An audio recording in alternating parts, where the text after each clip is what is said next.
ती धारदार तलवार होती, ती धारदार तलवार होती, ती स्त्री शिक्षणाचा अंगार होती, ती स्त्री शिक्षणाचा अंगार होती, ती प्रेरणा होती, ती स्फूर्ती होती, ती प्रेरणा होती, ती स्फूर्ती होती, ती विद्येचा अलंकार होती, ती विद्येचा अलंकार होती. ती अशी स्त्री होती जी समाजाच्या भीतीने कधी डगमगली नव्हती. ती अशी स्त्री होती कधी समाजाच्या भीतीने डगमगली नव्हती. ती लढत होती, ती जगत होती, ती लढत होती, ती जगत होती, जगण्यासोबतच जगवत होती, जगण्यासोबतच जगवत होती. ती लाखो हजारो स्त्रियांचं भविष्य घडवत होती, ती लाखो हजारो स्त्रियांचं भविष्य घडवत होती. ती आशा होती, ती भाषा होती, ती आशा होती, ती भाषा होती, ती नवपर्वाची दिशा होती, ती नवपर्वाची दिशा होती. होय सावित्री होती, होय ती सावित्रीच होती.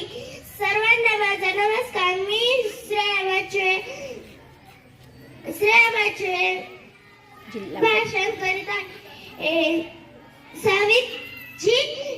स्त्री शिक्षणासाठी जो लढा दिला सावित्रीबाईंनी तो आज इतिहासाच्या पानावर कोरला गेला आहे. सावित्रीबाईंचा जन्म 3 जानेवारी 1831 रोजी सातारा जिल्ह्यातील नायगाव येथे झाला.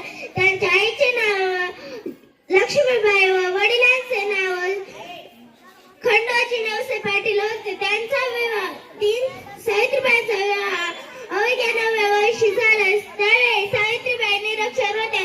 त्याला शिकवायची फार आवड होती. त्या स्त्रीला शिक्षणाचा मान नव्हता. शिकणे हे महापाप होते. चूल आणि मुलच हाच स्त्रीचा मान होता. सावित्रीबाईंनी या परिस्थितीमध्ये शिकल्या. पुस्तकाला त्या आपल्या पतीकडून शिकल्या. पुस्तकाला साथ लाभली शब्दांची, पुस्तकाला साथ लाभली शब्दांची. नव पर्वाची सुरुवात जोमानी झाली, नव पर्वाची सुरुवात जोमानी झाली.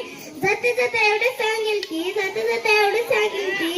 सावित्रीबाईंकडनं होत्या स्त्री शिक्षणाच्या, सावित्रीबाईंकडनं होत्या स्त्री शिक्षणाचा शतकनमन करते त्या विचारांना सावित्रीच्या, शतकनमन करते त्या विचारांना सावित्रीच्या. धन्यवाद. जय जिजाऊ, जय